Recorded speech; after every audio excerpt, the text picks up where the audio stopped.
you don't need to have a penny to your name. Just go and mingle and see what value you can add to people, because when you do that, people will help you. I'd hate for someone to look at my social media and think, I've got these properties and it's been easy and, it's been smooth sailing. It's not the case, right? There's actually trials and tribulations that occur. Anybody can do this, Anyone can do this, I feel. Sometimes people are scared to take the risk. The fear of the unknown is the reason why people sometimes they'll go to courses and they've paid for it. They've not taken any action whatsoever, but they're paying for these courses. I think it's because they don't have a strong why. When you have a why that is so strong, you become so focused on your vision 100%. And you are ready to go to war. So how did you manage to come off your 95, the process of buying that first property? Because I'm guessing you bought that house while you were still working. Yes. So how did you get to that stage? So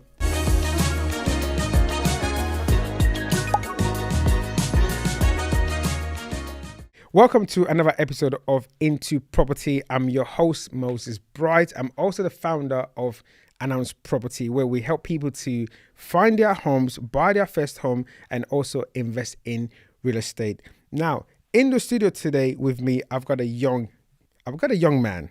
He's a young man. Now, this guy is in his early 30s and he's a full-time property investor. He's a good friend of mine, and we're going to have a conversation today just to talk about his journey. How did he leave the corporate world to become not a part-time, but to become a full-time investor? Nebi, good to have you here, bro. Appreciate you. Thank you for having me. How you feeling today? Feeling good. Feeling good. You're looking good yourself. I appreciate it. Likewise, likewise as well. You're looking good. Thank you. And thank you for coming to the studio with me just to talk about your story. I'm super excited about what we have in store today for our viewers and our listeners. So let's talk about you. So tell us a bit about Nebi. Who are you? Who's Nebi? Wow. So as you mentioned, in my early 30s, I'm 33 years old. So I'm originally from London. So I grew up in Highbury, in London. Come from Eritrean parents. So they came to the country in the 80s. During the war, and so grew up in London, and then I know we'll touch on it, how I came to Kent and whatnot, but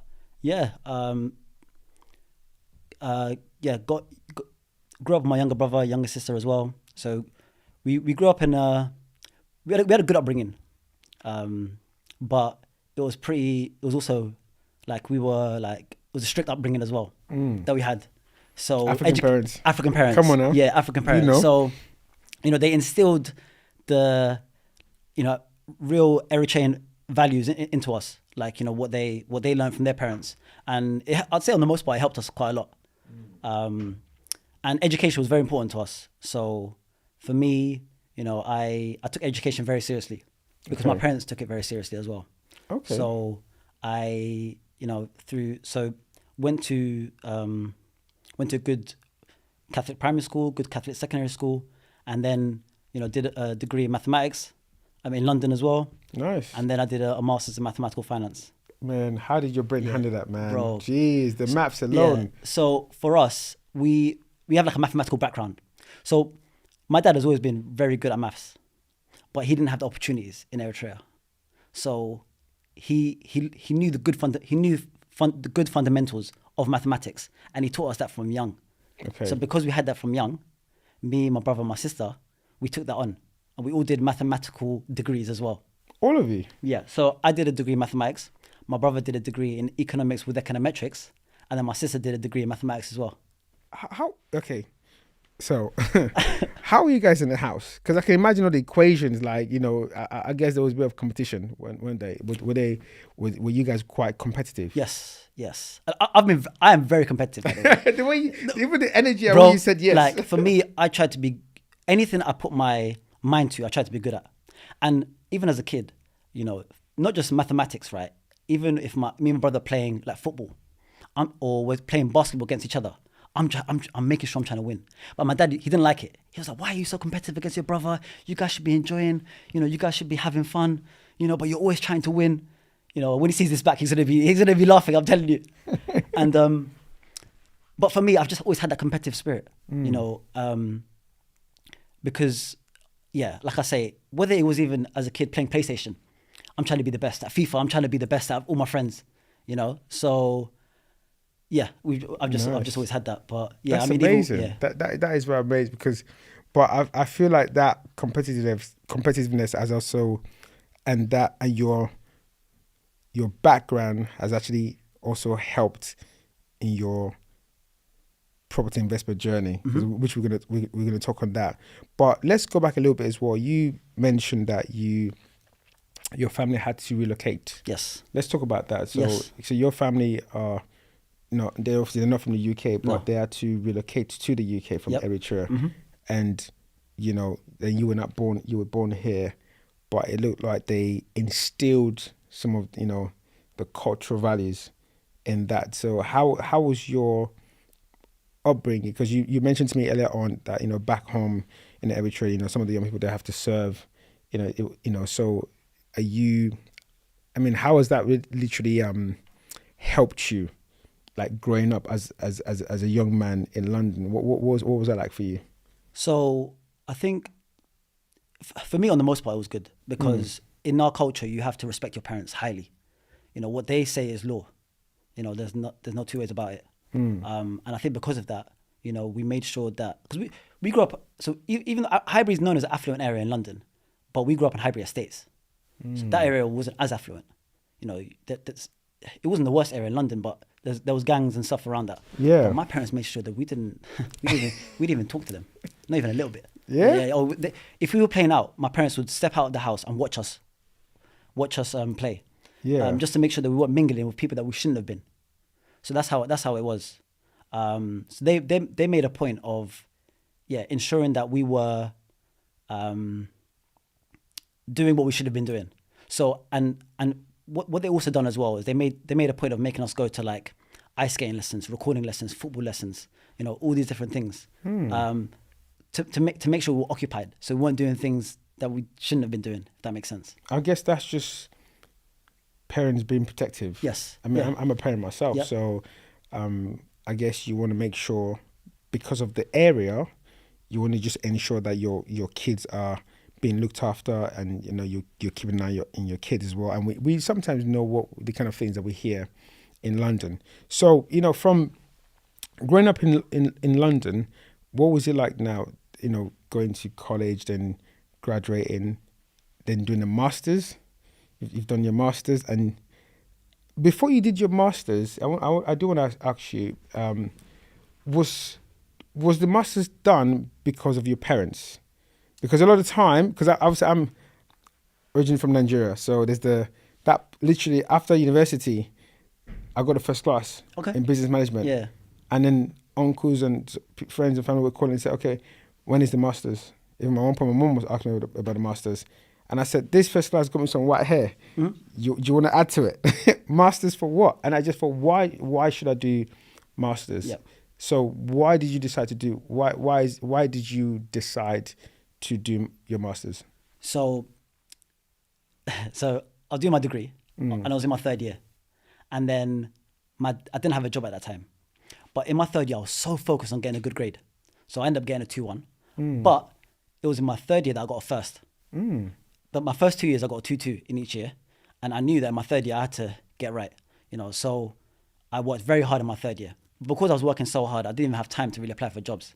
So my dad was looking at me and he was like, you've not got a job lined up, If you do a master's, I'll pay for it, is what he said to me. Yeah. They'll fund it. Yeah, that's what he said. The whole thing? He'll fund the masters, yeah. So he goes, you just pick what masters you want to do and I'll fund it. He goes, you haven't got a job right now. And I was like, okay, fine.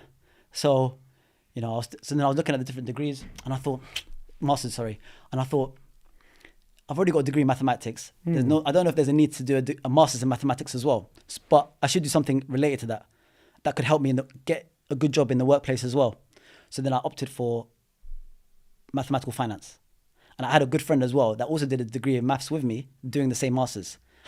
So I was like, you know what, cool, let me pick this. And then, my dad funded it. Wow. But let me tell you, that masters was difficult, bro.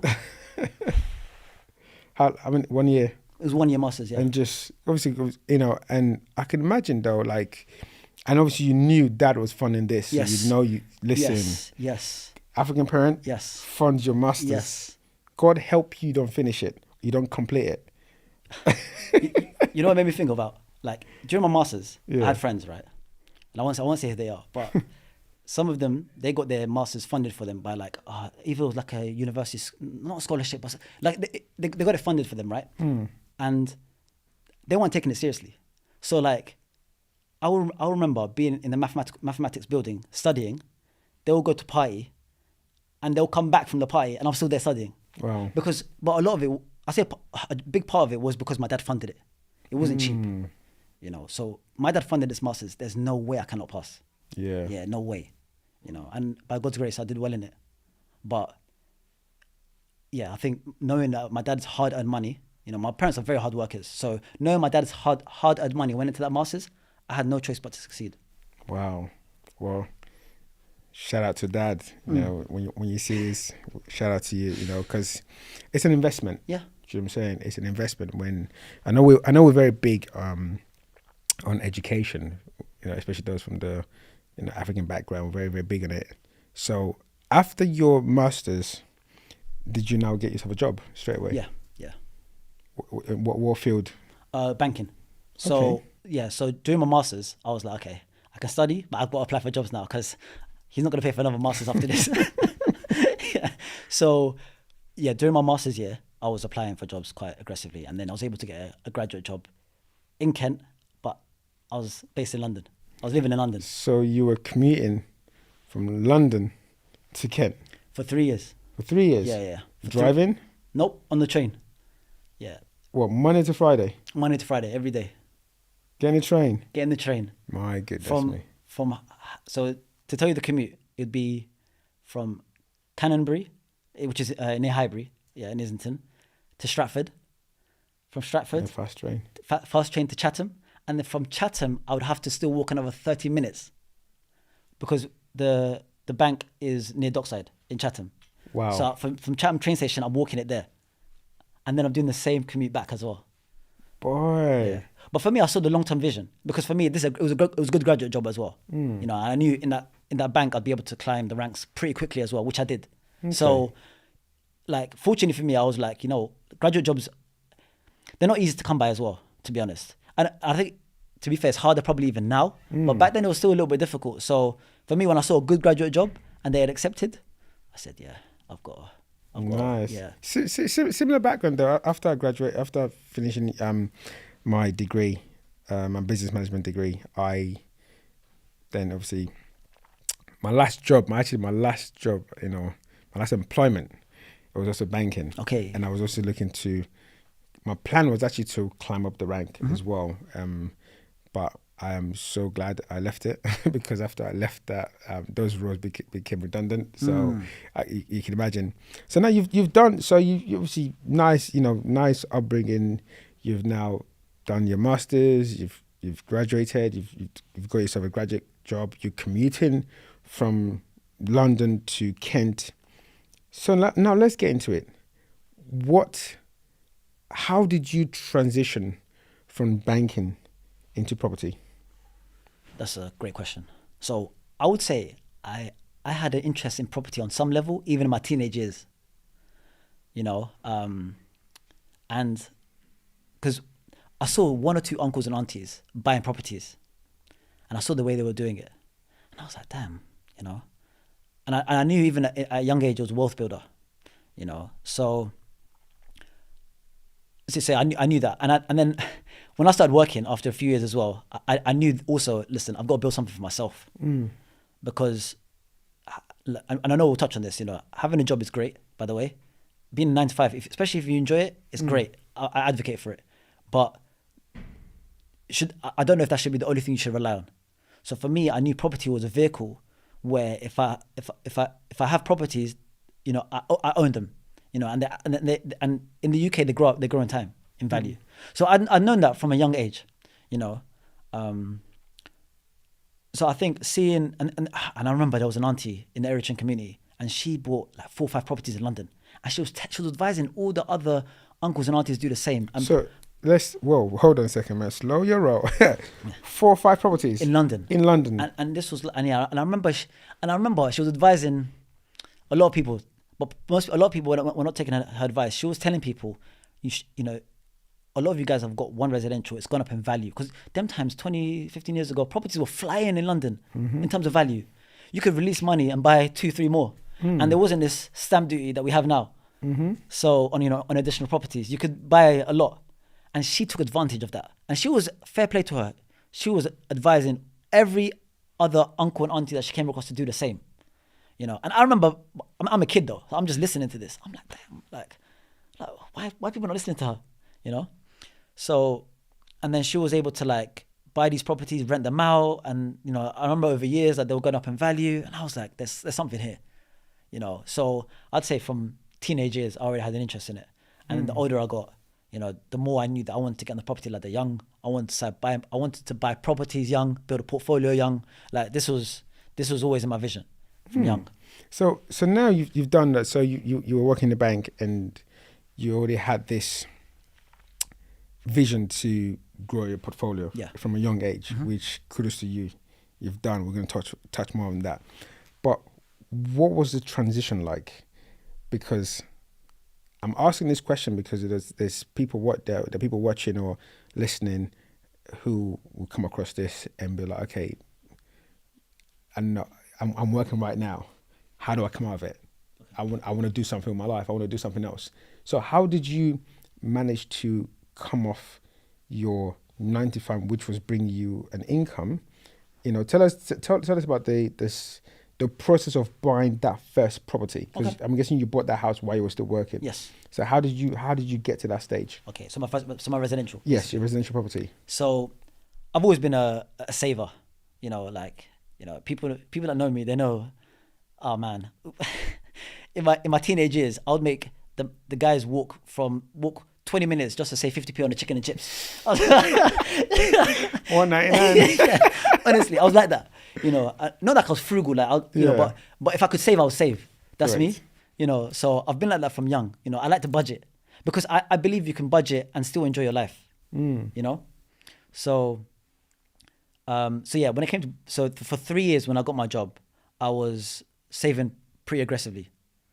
From when you got a job? From when I had a job, for 3 years I was saving aggressively. And you were living at home? Yes, and commuting. So you were living at home, commuting, but you were saving aggressively. Yes. Did you open like a ISA? How did you manage? How did you stay disciplined? I think for me, I just wasn't spending a lot. That's how it was.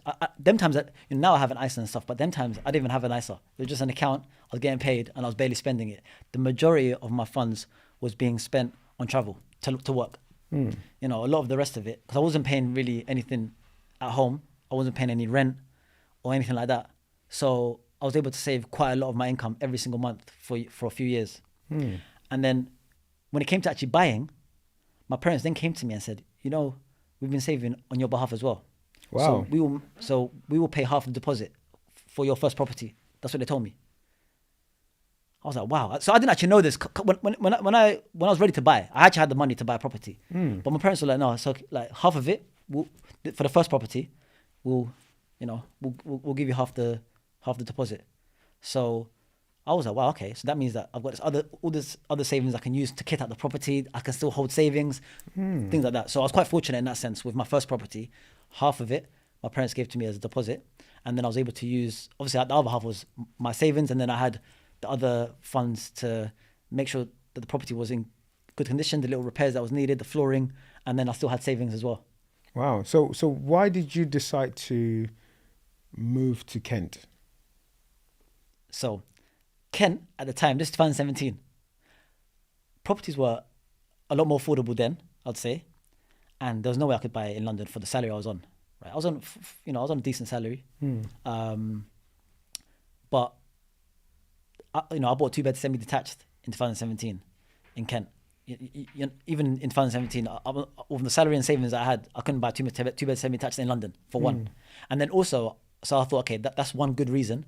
And then I'm going to be close to my workplace as well, walking distance. So those two benefits, for me, I was like, makes sense. So how did you go about, because obviously back then you didn't have a background, you didn't really have a background about real estate, nothing like that, but you just decided, I work in Kent, I'm going to buy my first home in Kent, obviously due to affordability as well. How did you go about like knowing what property to buy? Because obviously is you're smiling because you know what I do. You know I do for a living. So how did you decide that, you know what, my first one wouldn't be a flat? Why did you choose a 2-bed semi-detached house over a terraced house or over a flat? How did you decide what type of property to buy? So there's a few things. So taking counsel from my parents, they were like, "Oh, for your first property, get a freehold." They were saying that, and then also I was quite fortunate. Like, I had good friends at the workplace that I worked in at the time. So they would give me advice. They give me advice about what areas to look for, what areas to avoid. You know, we know certain areas that people say that you should avoid. So I think that there was an element of those things, and then also I would get advice from those that already, because there were some people that had already purchased residentials, right, that I was working with. So getting advice from them, oh, what mortgage broker did you use? What solicitor did you use? Did you have a good experience? Okay, let me use them as well. So things like that. But a lot of it was from my parents though. They were like, yeah, you want to get a freehold for your first property, you know, and we'll touch on leaseholds as well, because I've got a leasehold. We'll speak about that. But, you know, and yeah, through that, that's what made my decision in terms of getting a freehold. Now, what made me get a semi-detached over a terrace? Yes. Well, I was actually looking at some terrace properties as well. But, you know, I got declined on a few offers, and then I got the 2-bed semi-detached, which I'm very grateful for, because...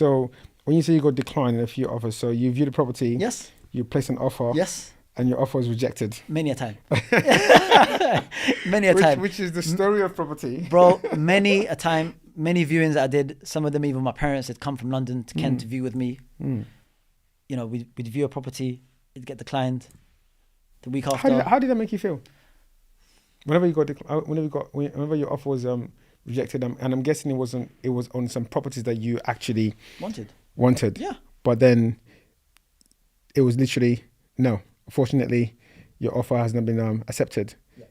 Did you get emotionally discouraged? Because, you know, people buy sometimes with emotion. How did you manage your emotions? I think those times it was difficult, you know, that, because with property, with me anyway, the first one was the most stressful one. You know, now it's like I know the role, I know what happens. You know, I can deal with it a little bit better. But then it was stressful. So, you know, you go, you view it, you like it, you look at it, you think, okay, this is the one. You put an offer, it gets declined. You're like, damn, someone else took it. They made a better offer, whatever the case may be. Then you're like, wow, okay. And the same week again and again. So I think to some level I got discouraged, but I had a good support system around me. My parents are very supportive. People that I worked with as well, you know, because I had good friends at the first bank that I worked at. I had very good friends, so they would give me good advice as well. But yeah, no, it was tough. Like, to keep coming back from them rejections, it wasn't easy. Yeah, and it's something that sometimes over the years I've seen people get very, very emotional, and sometimes because they've had quite a few offers rejected, they settle. Yes, they get emotionally attached to things. I'm getting that property, and then what tends to happen is that they tend to offer a higher price. So now they're going above their budget. So let's say the property was £300,000, for example. Yep. And yes, they know they can buy up to like 320, 325, but that's a stretch on the mortgage, because they've been rejected a lot on the 290, 300. Yeah, let's go 325. Then they get the property, and then the mortgage is quite high. They're in the property, they've got the keys now, but it's like, man, this payment is not looking, yeah. You know what I mean? It's a bit too much for me. Yeah. So now for you, when did you now realize that, you know what, okay, I really need to push now, because obviously you're getting offers rejected. How did you then move on to getting your offer accepted? I remember being on Rightmove at work, you know that, and then seeing that property come up, and I was like, okay, this is like, it was, funny enough, it was actually the top end of my budget, but it was the nicest one I'd seen out of all the properties I'd been viewing or putting offers in. It was the nicest one. So, and it was on offers in excess of 205. That's what I saw. I was like, okay, this is not bad. 2-bed semi-detached, you know. And then I remember that road. I then spoke to my boss as well. I said, do you know this road? And he goes, yeah, that's actually a decent road in Gillingham. It's actually a good road. I was like, okay, cool. So I went in, had a look at it. I was like, okay, I've got to put in an offer. So then, I just put in an offer, and then they came back and they said they wanted $2,000 more. And then I was like, meet me in the middle. And then we accepted. So, yeah. Simple as. Yeah. But was anything going through your mind when it came to location? Because obviously, I know you work, in Kent. You work in Gillingham, right? You're working in Gillingham. I was working in Gillingham. Yeah. What was going through your mind during this relocation process? Because now you're born and raised in London, but now you're leaving London to move all the way to Kent. Did you have, apart from your friends and stuff, did you have any family member around here? Yeah. Kent? No. So it was just you, just literally moving away from your parents' house and deciding, you know what, I'm just gonna start my life. Yeah.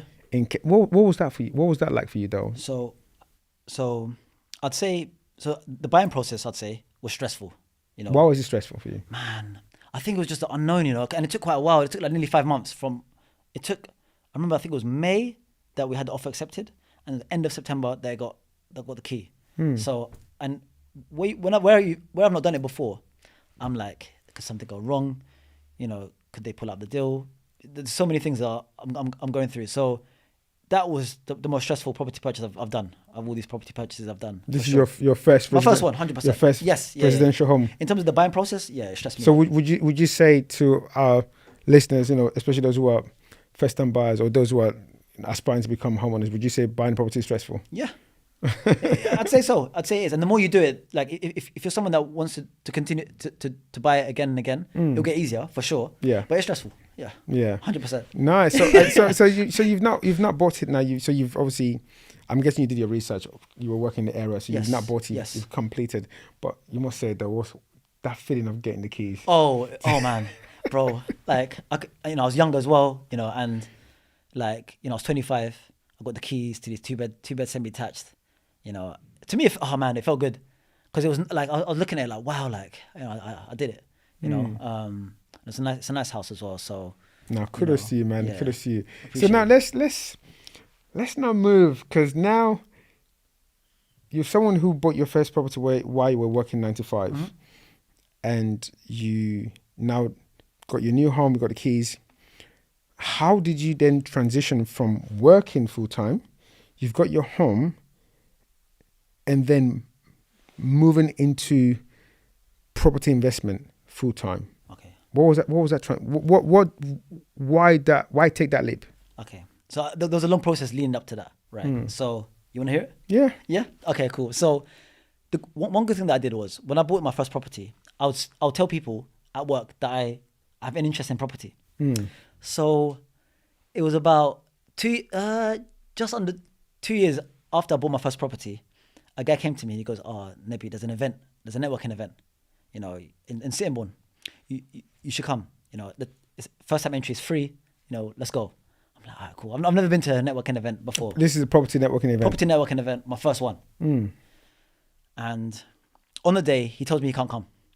This guy who's invited me. So he invited you, but he couldn't. He can't come. So he had something. It was like a house problem. They had an electrician, something. Yeah. He couldn't come. I'm like, wow, okay. So either I go by myself or I don't go, right? So I thought, let me go. I'm nervous because I've not been to one before, but I said to myself, I'm going to go. So I ended up going. Such a good event. So I've been going ever since. Property Millionaire Mastermind in Sittingbourne.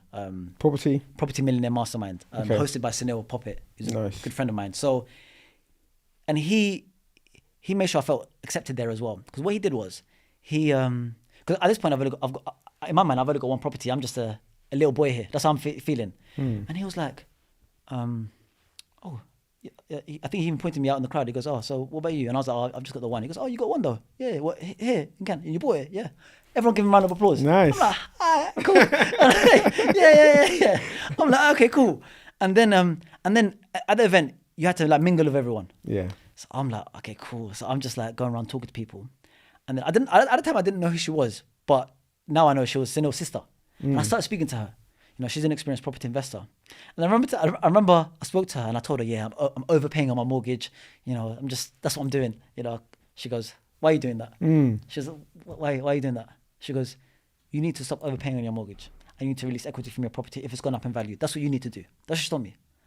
And then they were talking about how, the legislation has recently come in that meant that you had to have your properties in a limited company, things like that. So this is my first event. I'm getting these gems. I don't know before this. I don't know nothing about limited company.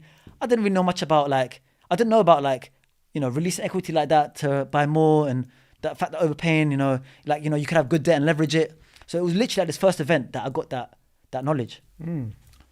After that event, I swear, a day or two, I stopped overpaying on my mortgage straight away. Serious? A day. I'm talking.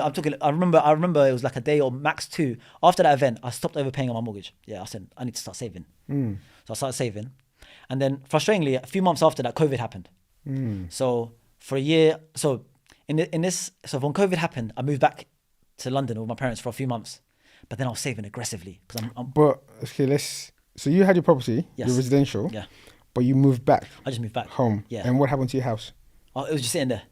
Empty. Yeah, empty. You're paying the mortgage on the property. Yes. So you stopped. So you so you stopped overpaying. I stopped overpaying. Yeah. On the mortgage. Yeah. COVID hit. Yes. And then you moved back home. Yeah, because what I thought was either I'm gonna live here on my own, yeah, and then I've got no contact with nobody, right? Or I can move with my parents, and the only thing I pay is the mortgage over there. I won't pay for nothing else. Food and everything else is. But you got the bills to pay though. How'd you deal with that? The council tax, the water, gas, electricity. So it was minimal because I wasn't living in the property for a few months. So literally council tax and the mortgage, which wasn't that much then because I hadn't released any equity back then. So it wasn't that much. And since then as well, I'd moved jobs as well. So I was on a higher salary, and then I was working remotely at home because of COVID. So in that time, I was saving so aggressively. In those few months where I was living at home, with my parents, and then the back end of 2020, I moved back to Kent, and then the beginning of 2021, I released equity for my residential. Nice. So now I've released some equity. I've been saving as well. So now I'm like, okay, I'm ready to buy a buy-to-let. That's how I'm feeling. I'm ready. So, and then I set up a limited company, and then now I'm searching. So, but this is where it gets interesting. I was searching, and this is why I like talking on this, because so people understand that, if I'd hate for someone to look at my social media and think, I've got these properties and it's been easy and, it's been smooth sailing and whatever. It's not the case, right? There's actually trials and tribulations that occur. Of course. And what I had as well. For a year and a half, I was searching for a buy-to-let. I was going up and down Swale, Medway, Strood, Rochester, Chatham, Gillingham, Raynham, Sittingbourne, Sheerness. Just looking for the right deal. And I'm getting rejected left, right, and centre for a year and a half, but I was only focusing on freeholds. Okay. So I was like, no, I'm not buying no leasehold, And then after a year and a half, I met up, there was a lady I got connected to, and then she introduced me to an estate agent owner. So me and him got speaking. He told me, look, I get it, you want to buy freeholds, but he goes, even with me, he's got a big property portfolio, but he goes, I started out with a leasehold and then I built from there. Sometimes you just have to start. That's what he told me. And in hindsight, he was right. So he goes, there's a 2-bed flat here. It's up for this amount. And then I got to know his guys as well, and then I was able to get it for a little bit less than that. So I put an offer and I got it. So I got 2-bed flat, and then had tenants in there. So you bought the 2-bed flat with tenants. No. So I bought a 2-bed flat and then put tenants in there. Sorry. Yeah. Okay. So through that same estate agent. Yes. Then I got them to manage it, and then they was able to get me some good tenants, who have been in there for the last 2.5 years. So this is a 2-bedroom flat. 2-bedroom flat in Gillingham as well. And a freehold. No, that's a leasehold. It's a 2-bed flat. Okay. Yeah. Nice. Yeah. So you've now, because I like the built up. So because you've got a portfolio now. So because you are a portfolio landlord. Yeah. So you've got your home. Mm-hmm. You found it stressful at first. Oh, yes. And then you had to. It took you a year and a year and a half to find the next one. Yes. To find your first buy-to-let. When I started looking, yeah. So when did you decide what strategy to go with? Because obviously there are different property strategies. Yeah. There's buy-to-let, there's BRRs, there's HMOs, there's rent-to-rent. So how did you decide which strategy to go with? I think for me, I wanted my first investment property to be basic, quite safe, and simple. That was my thing. So what I didn't want to do is try something that could potentially go wrong, and then it destroys my confidence, and then I don't want to invest in property no more, right? But buy-to-let does get a lot of bad rep at this point and this time. I was going to say that. But buy-to-let is dead. But I don't think it's dead, to be honest. Why? For me, you have to. There's so many different things. You have to look at supply and demand in this country for one, right? You know, demand is always beating supply, so there's always going to be people that need housing, right? You know, also with buy to let, you don't have to pay for the bills. You know, without some of these other strategies you do, you're responsible for those bills. If you get a good tenant in there, you know, yes, there's, you know, new legislation that got to come in, but if you have a trusted good tenant, have a good relationship with that tenant, then I can't see how it's dead. Now, if you're not doing your research when you're buying in an area, then yeah, you might buy a bad investment. But is that because buy to let is dead, or you just didn't choose a good area to invest in? So we have to look at that, you know, and we'll come on to why I then invested in deal after. But but so I think in saying that, I don't think buy to let is dead. I think it's harder now than what it was. Interest rates are higher, you know, and obviously with you know, the renters reform bill coming in as well, it makes it a bit more challenging. But I don't think because of that it makes it dead. No. Okay, so let's now move to your next investment property. Yes. You know, because you didn't stop. No. You literally got the home, investment property. You went. I mean, there was some challenges you faced, which you shared, but then you were like, okay, I'm going to keep going. So how did you then move to the next one, and how did you raise finance for the next one? So what I did was, so in this time I've been searching for a year and a half, right? And then it took like another 5 months for it to complete my buy to let. Now it's been 2 years, and in that 2 years, property prices have increased like crazy. So my residential that I pulled out a little bit of money at the beginning, I can now pull out a lot more. So I pulled out double what I pulled out the first time from my residential. So this is now having 2 mortgages. Yeah, 2 mortgages on top of my additional, on top of my main mortgage, right? So, You went to a property meeting, you were like, that's it. Yeah. I'm just going to go full force. Yes. Because the way I see it as well, there's good debt and there's bad debt, right? So if I release funds and now there's debt on that property, that debt is not going to increase, right? Provided, let's say I stop releasing equity, that debt is not going to increase. In fact, it will decrease over time due to inflation. Correct. So, you know, but everything else, property prices generally increase. Rents, we know, over time increase as well. But the debt doesn't. It actually decreases with inflation. So, you know, that it made sense to me when I spoke to people about it, right? Even at that networking event and then after as well. So, so I was able to release funds. And then the funny thing is, initially what I was going to do was a BRR project in Kent. That was my plan. Okay. You know, and then I remember though, one thing as well, with my first buy to let, once I got it, I felt like an investor. Like I literally felt like I kept going to networking events. Like, yeah, I'm an investor too. You know, that's how I feel. Even though I tell people you should feel confident regardless of you can have 0 properties. Go to networking events. It's what I tell people. Yeah. So I'm not even saying this is good that I felt like that. It just what it was. When I got my first investment property, I felt like I belonged in these events. Yeah. You know, but people should. I tell people, listen, you don't need to have a penny to your name. Just go and mingle and see what value you can add to people. Because when you do that, people will help you. You know. So what I did was, I started meeting people as well, and there was this guy, and he was buying blocks of flats that I knew. So and he even said to me, "How comes you bought a leasehold?" You know, because he's buying freehold blocks of flats, right? Is this from another networking event? Same networking Okay. event. Yeah, Property Millionaire Mastermind. Yeah. So because then I was going there now every month now, meeting people. So and he's buying blocks of flats, and I'm like, and then he invited me to his house, and I met other investors as well. They're buying blocks of flats. I'm like, there's something here, you know. Yeah, and then I learned about how to, you know, how to analyze for blocks of flats. Because surprisingly, not many people actually know how to analyze it. You know that, like actually how to find blocks of flats, even on Rightmove. It's not that difficult once you know. So then once I had enough conversations with him and everyone there, I decided, no, this is gonna be my strategy. I'm gonna buy a block of flats. And then what I did was, I was like, you know what? If I want to buy a good block of flats and still have savings left over, I might have to do a joint venture here. That's what I was thinking. So I turned to my younger brother and I spoke to him. I said, look, do you want to come together on this? Do you want to buy blocks of flats together? And he didn't need convincing. He was like, yeah, cool. You know, he was like, yeah, let's do it. So from there, we went hunting. So, but we're looking up north now. Yeah. So I've got my 2 here in Gillingham. Now I'm looking up north, and I'm not caring too much about like how far it is from where I live, nothing like that. So then I came across the block of 4 flats in Doncaster.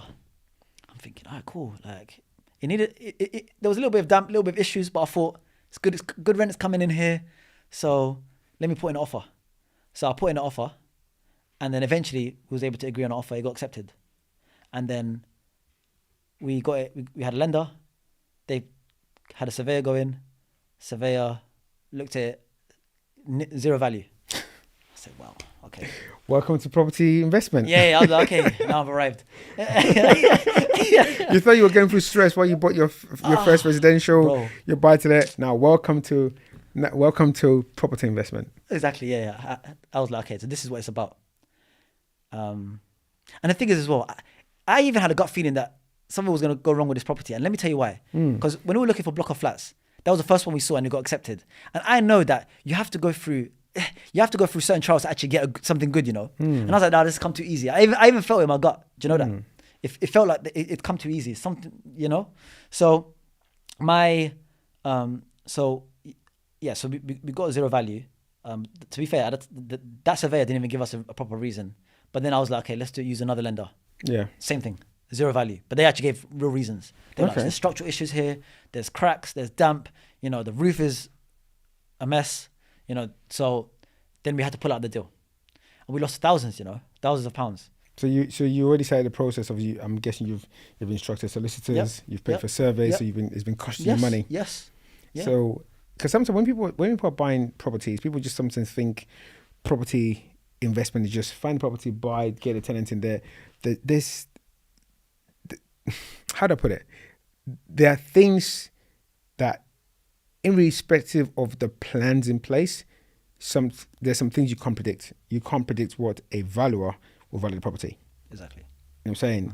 And that's why you can't be emotionally attached to these things. Yeah. You just can't. Yeah, it's hard, but you can't. Of course, it's hard. Though. I've lost money before. Yeah. I've tried to buy property and it fell through, but I've already invested in, again, thousands. But I just like, okay, cool, next one. So and that's the problem you faced. And you know, how did your brother deal with it? You know, with my brother, I think because he knew I had more knowledge than him. So, and I said to him, listen, bro, this is God's plan. That's what I told him. That's what I said to him. I said, this is God's plan. There's a reason why we've not got this deal. And he was like, yeah, no, you're right. You know, and I said, because nothing good happens like that. Like you have to go through something to get it. That's the thing. And then I even knew that as well. So he was like, yeah, cool. So my brother was cool because he just trusted my judgment, you know? So I think me and my brother are very close as well. Yeah. So when I give him counsel, he listens.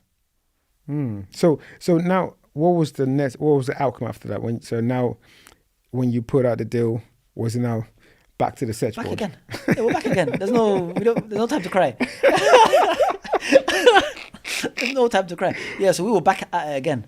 So they're looking, and then we came across the block of flats in Halifax. And I remember when I saw it, I sent it to, so you know the guys that also buy blocks of flats? Yes. I sent it to them. So there was another guy as well, I should have mentioned. I met him at the Kent Property Meet. So that's another really good property networking event. Yeah, shout out to Kent Property Meet. Yes. I go there as well. Yes, you go there as well. Part of a group as well. Of course. Amazing. Yes. I know, I must say though, one of the amazing group I've been part of, it's just where people are just eager, like just people just want to help. Yes. Honestly, there's real conversations in there. You know, I've been part of some networking events in the past, but this is where people really. I like it because it's not about I know more than you, I'm bigger than you. It's you get some of the OGs, you know, who come and share. It's just people are just happy to help, and I think that's why when you get involved in property, it's so important to be part of a network. Yeah, like it is so important because now you get people who will also have people who will also like encourage you. So you've just gone through the struggle now, you've lost this deal and you're thinking, let's go again. Yep. Would you say that's because of your why? Yes, I think so. What was your why? For me, you know what? I say there's that two. I had two reasons. So one was like building something for me and my family, right?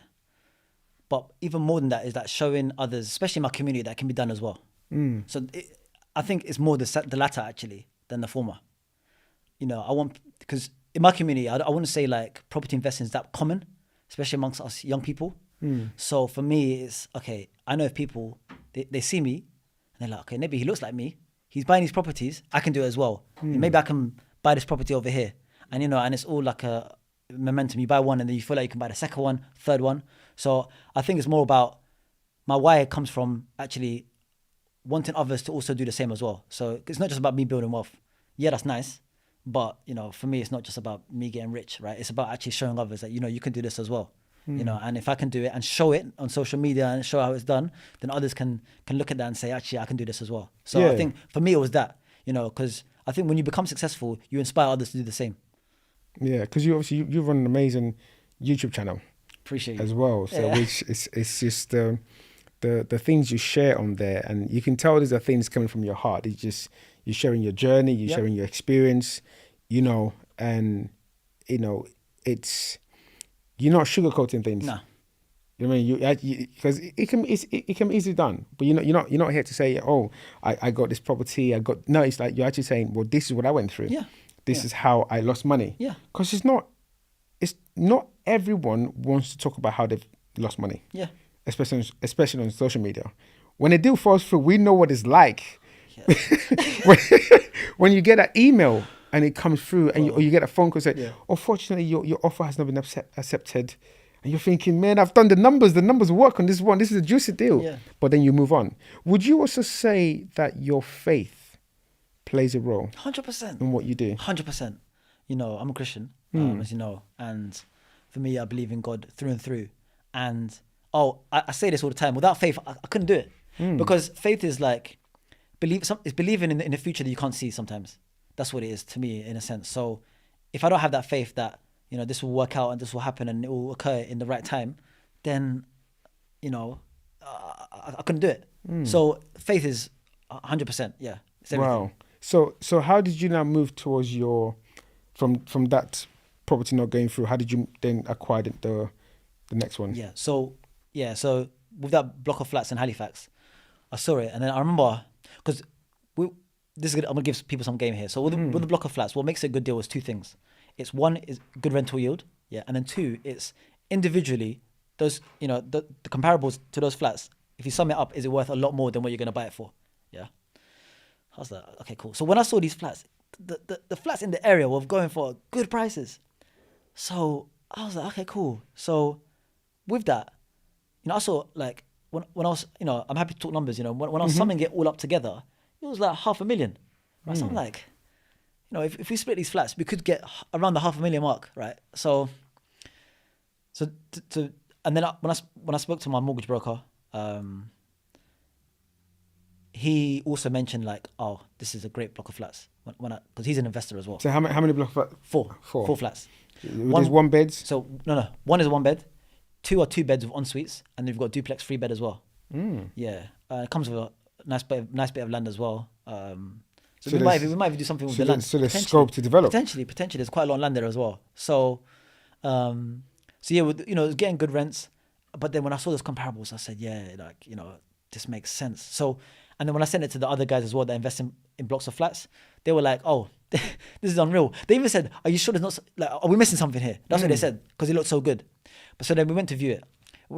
It looked good. Each of the flats looked quite modern as well. And then, yeah, from there we put in an offer and we got it agreed at 340, 250. 340,000, £250. Yeah. And did you spend money doing it up? No.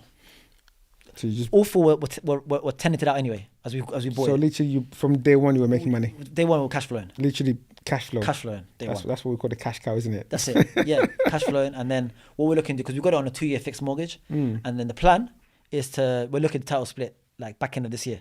Okay. So because we finished that deal year and a bit ago. So it's coming up to the end of the 2-year term. Yeah. And then we'll work with my mortgage broker, architects, solicitors, and then that's the plan for the next couple of months. You're gonna keep? Sell? Yeah. But I'm trying to buy, hold. That's my thing. I'm not trying to sell right now. For me, there's no need to sell. Okay. So for me, it's about I'll refinance, of course. At LTV, that makes sense. But yeah, by God's grace, hopefully, we're able to refinance at a good price, and then take a lot of our money out, and then me and my brother can use those funds to buy more as well. Nice. And how is it like working with your brother? Oh, great. Yeah, he's my guy. Nice. Yeah, he's my guy. He'll be seeing this and he'll be like, ah, Shout there, out, yeah, shout out to your brother. yeah, shout out Fernand. Come on. So what's the plan going forward then? For me, Yeah. right now. So currently I'm working on the deal. So, but that's going through its early stages at the moment. Nice. So hopefully in the next couple of months I'll be able to talk more on it. Yeah. But again, that's up north as well. Yeah. So yeah, doing that. I also I'm helping out newbies as well, right? So people that are looking to buy their first property, buy their first investment property. So I'm helping them, giving them guidance as well. Nice. And yeah, in addition to that, just trying to provide as much value and info as possible on my YouTube, on my social media, so Instagram, TikTok, LinkedIn as well. Yeah. Just trying to give as much value as possible to people so that people know that, this isn't just, you don't need to be this exceptional person to do this. Anybody can do this, anyone can do this, I feel. That's actually the aim of this. That was one of the reasons why I decided to, start this podcast, because I wanted to show that everyday people can achieve amazing results. Because sometimes property is seen like it's just for a certain people, and then when people become this big investor, there's this, reputation. Like, okay, that's I've got like £6 million portfolio, I've got £10 million portfolio, I've got £20 million portfolio. There's nothing wrong with that, but we want to show people that you can do it. Yes, yeah. Like you can do it. Yes. Because sometimes people are scared to take the risk.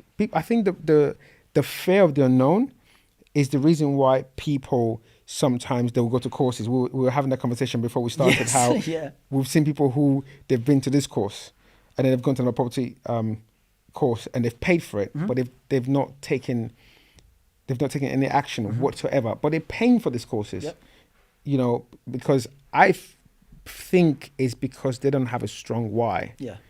Because when you have a why that is so strong, it keeps you like focused. Yes. You become so focused on your vision, 100%. and you are ready to go to war. Yes. Because property investment is great, it's fun, there's risk, but there are also struggles. Yes. Like it comes with a lot of 100%. like struggles as well. There's times where things don't go right, and you just have to manage it. You have to. I think it's by having that investor resilience. Yep. Having investor resilience. So I mean, your story is amazing, man. Appreciate you. Thank you. You're not even 35 yet. I'm 33, bro. 33. You know what I mean? You're 33 and you've bought your first home and you've got your portfolio landlord now. You've got all these properties and you're not stopping. You're still going. And I think the thing I want to commend you on as well is the fact that you are now reaching out to help more people. And I think that's a good place to be. 100%. When you've done something and it's worked for you, you decide, you're mentoring people. And I said the post on LinkedIn and I mean the YouTube. Tell us about the YouTube channel quickly. What actually inspired you to start that YouTube channel? Because that's a brave thing to do, to start creating content. Yeah, I think, do you know what? I think for years I've always admired people that had their YouTube channel, and I was like, wow. And I'd look at them as very brave.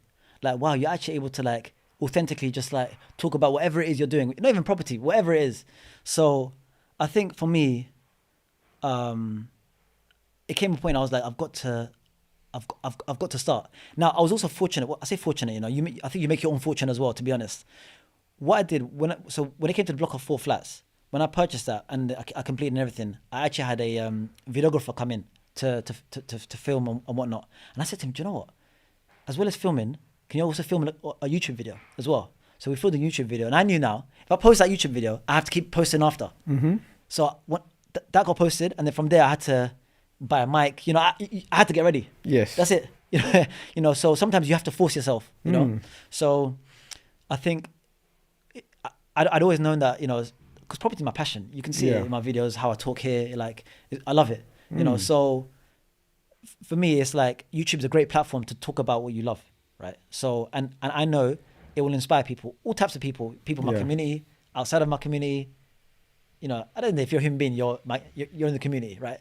So, and for me, it's like, I feel if I'm talking about what I'm doing and it's helping somebody, I'm providing a service, right? And I'm helping others, which is what it's about. Absolutely. And I'm sure your parents are super proud as well, man, because, I'm sure that is like that money that I paid for his masters, that didn't go to waste. No, I'm pretty sure he is. You know, my dad is he's a typical African dad, so he won't just openly be like, you know, that, you know, son, I'm so proud of you. He won't say that, but of course. I think inside he probably But feels it. they see Yeah. stuff. And Yeah, honestly, but kudos to you, because your portfolio is what over like 6 million or so, your portfolio. So my property portfolio, no. So my 6 properties. So I mean, I'm looking to buy properties now. So Yeah. I'll be hitting the million mark. Yeah. So my apologies. Yeah. Million mark. Yeah. I thought you meant when you said 6, you mean the 6 properties. Sorry, 6 properties. What you meant? properties, Yeah. And then But- I should be hitting I should be a property millionaire in the next few months. Yeah. You've done well. Yeah. Do you know what I mean? Yeah. It's not. So it's not a sprint. No, it's not. It's a marathon. So I want to just say thank you so much for coming to share your story. It's been inspirational. But what is something you would like to share to our audience, for someone out there who's probably thinking of either buying their first home and they're just thinking, I don't even know how to start, or someone who actually wants to go into property investment? What can you share just to encourage them? The first thing I'll say is that just know you can do it. Like, you know, if another human being can do it, you can do it as well. And then from there, I would say go to networking events. No matter where you are, I'm sure there'll be some events near you. Go to these property networking events, mingle with people, get to know people, see what value you can add. Because yes, you might not have any properties, but you might know something that could help someone. You know, when I was becoming friends with that guy that had blocks of flats, I said to him, listen, next time you go viewing properties, can I come with you and I'll pay you? That's what I told him. I said, I'll pay you, no problem. Let me just go with you. But Now, not a lot of people want to do that though. Not a lot of people want to see value of. Not a lot of people want to pay yeah. for knowledge. And if you don't pay, then it's like, how are you going to get the knowledge? You have to ask yourself. Yes, you know, watching YouTube videos and things like that, that's great. But ultimately, that's not like, you need it tailored to you and your circumstances and your situation, right?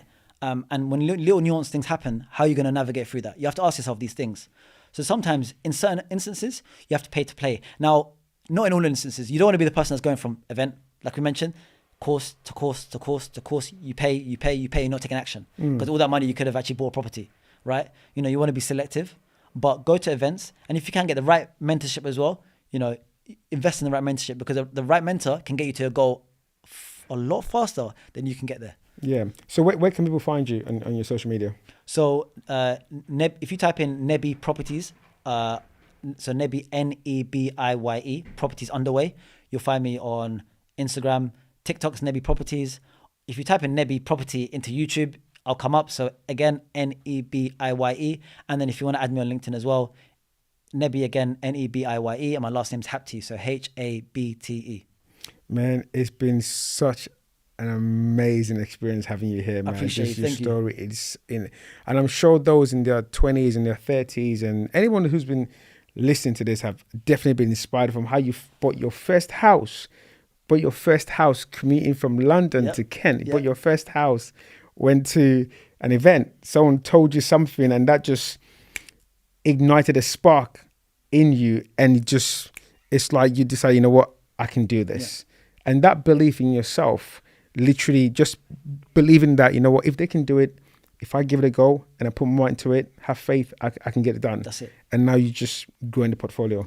Proud of you, man. Thank you. Moses. And obviously looking forward to more things, you know, looking forward to you, doing more greater things. And hopefully we get to get you back here. 100%. You know? And I wanna thank you as well. You know, I've been following you for a while as well. Thank you, man. You know, I've seen all the great things you've done as well. You know, and you're actually one of the people that inspire me. So, thank you, man. I appreciate it, man. It's an honor to even be here and have this conversation with you. So thank you. Awesome.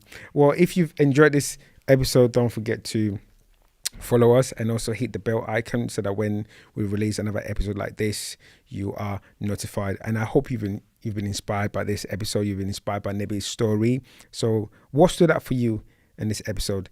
Let's see your comments. Until next time, believe it's possible.